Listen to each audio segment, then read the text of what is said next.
The wind came off the Hardangerfjord like a living thing, lifting spindrift from the black water and driving it across the E134 as if to shove us back to order. In the rear view, the glacier's blue hung between mountains like a blade. Nora checked the dash camera, saw the red dot blinking, and asked again why winter. I told her because winter hides footprints and answers, and because Edvin had vanished in winter 2 years ago near Fjord. His snowmobile found standing upright like a gravestone, helmet looped on the handlebar. 3 nights ago I'd received a text from an unknown number, 7 digits and a map pin pasted without a word. We followed the coordinates up a single-lane road that corkscrewed into spruce and rock. The ploughs had left a berm. The rental studs rasped as we climbed. Half a kilometre later, the road ended at a locked barrier and a sign with a rusted crown, Statens Vegvisen. The closure plate listed dates from the 1980s. Nora killed the engine. The silence was so complete we could hear the fjord breathing below. "Tunnel," she said. A concrete mouth gaped from the mountain, tall enough for a truck rimmed in icicles. A dead red lamp hung above the portal. When I touched the glass, it felt warm through my glove. Something inside hummed. We pulled on headlamps and stepped into air that smelled like wet coins. Our beams found striping bright beneath frost. On the right wall, a metal cabinet hung open on one hinge. Inside, a keypad blinked a patient green. 7 digits. The code from the text. Nora's hand found my sleeve. "You're sure about this?" "I'm sure he sent it." Wind moved inside the mountain, like the fjord had a lung that exhaled only here. I keyed in the sequence. Somewhere deeper, relays snapped. Sodium lamps woke, stuttering to life one by one down the throat of the tunnel, turning it into a long, dim hallway. "Why is this powered?" Nora whispered. We walked. At 200 meters, a black dome camera watched from above the right lane. Past it, paired tire tracks etched the frost, fresh enough to hold edge. The air grew warmer, a mechanical springtime that made my cheeks prickle. Edvin and I used to watch storms from the ferry dock at Brims, counting the seconds between lightning and thunder. He could square a knot with his eyes closed. He ate brunost like candy. He once said if he ever left, he would leave through a door no one knew existed. The tunnel felt like that door. At 500 meters, the road split around a steel gate big as a ship's bow. A sign in Norwegian, German, and English read, "Emergency maintenance. Authorized personnel only." A second keypad waited like a question. I entered the code again. The gate did not move. Behind us, something did. A low electric whine rose to a whir. Fans, or something pretending to be fans. Nora shifted her weight. "We are not alone." "Keep recording," I said, though my throat had gone dry. Under our boots, a faint vibration ran like a pulse. Somewhere below, water rushed. The glaciers melt perhaps, running toward the fjord the way cold things long for salt. The were steadied. Footsteps clicked in the distance, then stopped. A soft Norwegian voice came from an unseen speaker, perfunctory and oddly kind. "Vent par instruksjoner." Wait for instructions. Nora raised her eyes to mine. We waited. The lights hummed. The tunnel breathed. Then the gate shuddered and lifted, revealing a darker mouth beyond, and the smell of oil, kelp, and something antiseptic, like a hospital installed under a mountain. Somewhere, waves slapped concrete, a steady metronome from the hidden fjord below. Beyond the gate, the tunnel narrowed and sloped down, bedrock ribbed with drill marks. Copper pipes ran along the ceiling, sweating heat to someplace unseen. We followed the tire tracks. We passed a sign, Craft, Auxiliary, an arrow-red HOV, Marine Access. The smell of kelp thickened. Nora filmed silently, counting breaths the way she did when afraid. Our breaths sounded too loud. The wine resolved into fans behind grates. They stirred air but did not push it. A mezzanine opened on a cavern. Below, yellow light washed a chamber cut clean. In the middle lay a pool, perfectly rectangular, seawater black and flat as lacquer. A metal wall rose from the waterline like a quay. Above it, letters painted in naval grey. Delying. Beside the pool sat a forklift with a white logo, a stylized pine and wave. I'd seen it in news about green data centers and battery projects. A drip fell, hit metal and echoed. "Why would Edvin bring us here?" Nora asked. "He wrote that he had something that would make us angry at the right people," I said. "He wrote that he didn't trust public inboxes." We found stairs and descended. The pool lapped once against steel, a patient lick. The air had a hospital bite over diesel and sea. On a winch frame near the pool hung a plastic folder with laminated charts. Depth contours sprawled across a map labeled Hardangerfjord. A thin line traced from a red X at the fjord mouth to a point beneath these cliffs. In pencil, pipe installed 1987, retired after 96 leak, repurposed 2019. Someone had drawn a smiley face by 2019. At the far wall, a badge reader blinked. The keypad accepted our code. The lock thunked like a rifle butt. Inside stretched small windowless rooms. Each door had a barcode and a number, 12.003, 12.004, onward. The first room held wire racks and a mug with a chipped heart. The next contained black server cabinets that hummed, blue LEDs winking like harbor lights. Nora nudged a sleeping monitor. A login prompt offered a company, Fjordhaven Logistics. She exhaled. "They handle coastal freight," she said. "Edvin applied there, didn't he?" "He did," I said, and tasted the lie I had told myself about how far it had gone. We came to a room with a floor drain and a stainless table. A hose lay coiled. The drains smelled faintly of bleach. On the table sat a waterproof case locked with two latches. Edvin's initials were scratched on the lid with a key. My hands shook. I missed a latch twice. The case opened on paper. Not a hard drive, not a gun, paper. Stacks of invoices, shipment manifests, customs declarations. Each listed a sender, Fjordhaven. Each listed an origin, Stavanger, Bergen, Murmansk. Each destination red brims transfer. Delying. Commodity lines said heritage stone, subsea brackets, obsolete equipment. The totals were small, as if the ledger were pretending at commerce. Near the bottom, a different commodity, human tissue, non-viable, retained for disposal. The manifest was stamped import denied. Yet the destination was the same. Remarks read, redirect per instruction. The signature beneath was familiar. Edvin's. Nora's mouth went thin. He was signing for this.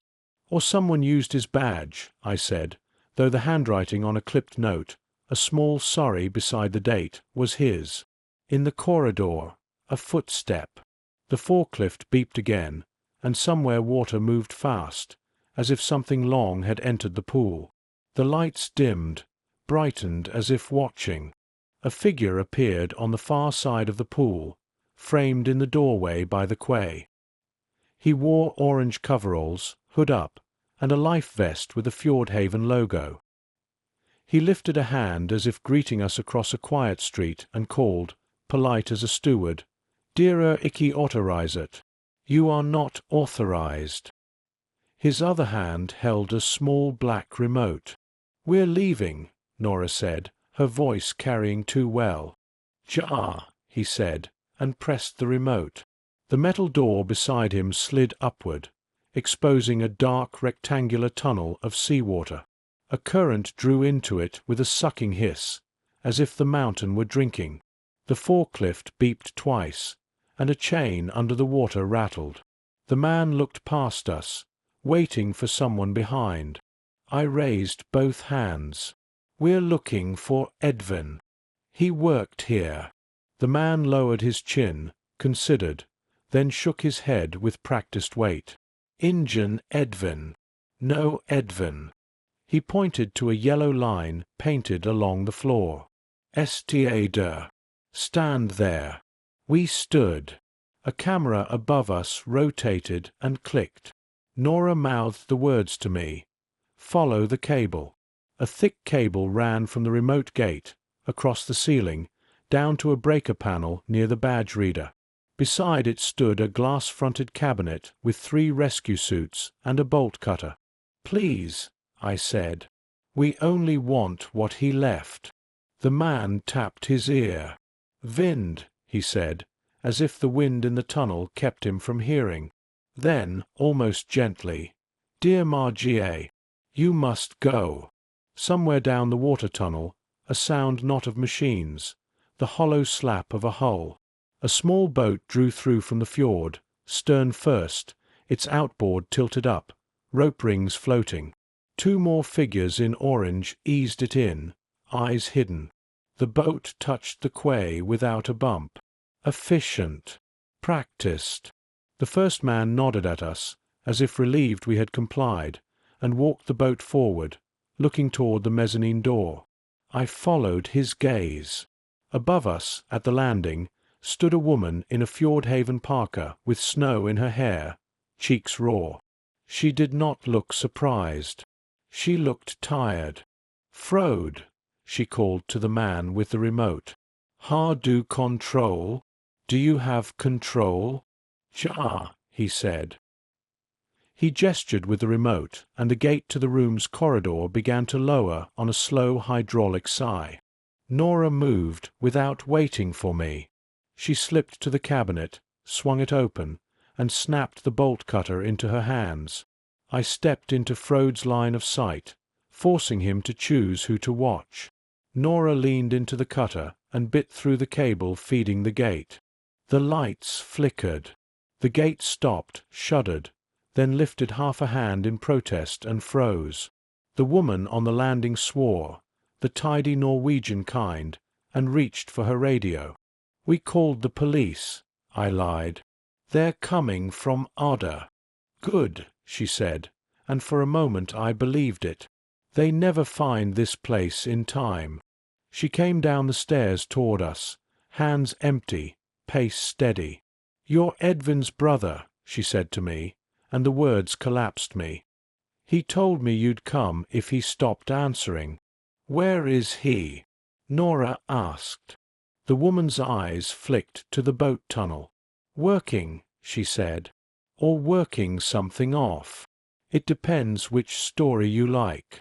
"Show us," I said. "After," she said. "First, you should put on a suit. The fjord is less forgiving than corporate secrets. Now." We wrestled into the orange suits under the woman's supervision. She introduced herself as Ingrid, Operations. Frode kept the remote, thumb fixed on a red button. The boat bobbed in the pool, its rope tied to a cleat that looked too clean.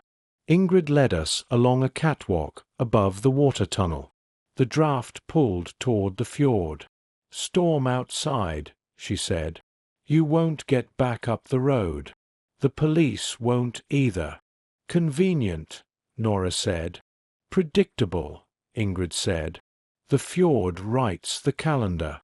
Lights glowed underwater, revealing a pipe on the right, thick as a man's chest, pulsing faintly. "Heat," Ingrid said. "That's the story. Off the website, anything that needs to move quietly and doesn't mind being cold." "You're part of them," I said. "I tried to lessen the fall," she said. She stopped at a hatch marked decontaminering and opened it with a key on a cork floater. Under red light crouched Edvin. He blinked, focused, and all my funerals collapsed. He was thinner, older at the edges, but his eyes were the same. "You came," he said, voice rusted. "They said you drowned," I said. "They said that because I let them," he answered. I signed, then understood. I sent the code. I thought you'd go to the press. They're in the press. He coughed. Every storm there's a shipment. What doesn't clear in port becomes something else and leaves by water. I keep numbers boring. Ingrid keeps the cold chain legal enough. Fjord keeps the gate closed. Why stay? Nora asked. Edvin looked at the pipe. Because they know where kids play in brims. Because sometimes the thing you're inside is the only thing keeping you warm. Frod's radio murmured. Ingrid's voice went flat. The lower tunnel will flood in 20 minutes. You can help me wreck a quarter's worth of deniability, or try to run with paper through a blizzard. Choose. Nora squeezed my arm. What makes us angrier at the right people? Pictures, I said. And names. Ingrid nodded.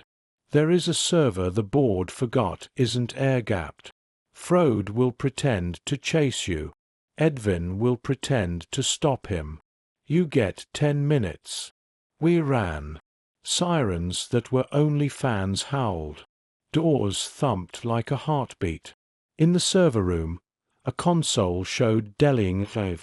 Nora plugged the dash camera in with a cable from her pocket. Files poured like cold rain.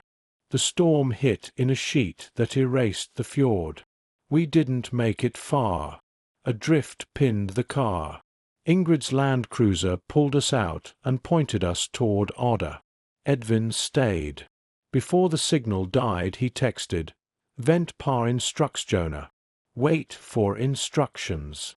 We waited through a night where the power flickered and the wind sounded like breath in a stone lung. In the morning, the files were still on the camera. The news did not run them. A lawyer in Bergen called, paused, and went silent. A parcel arrived a week later with no return address, the cork floater from Ingrid's Quay and a map with a red X at the fjord mouth. When the next storm came, I stood at the dock at Brims and counted seconds between lightning and thunder. The numbers didn't change anything, but they set a rhythm.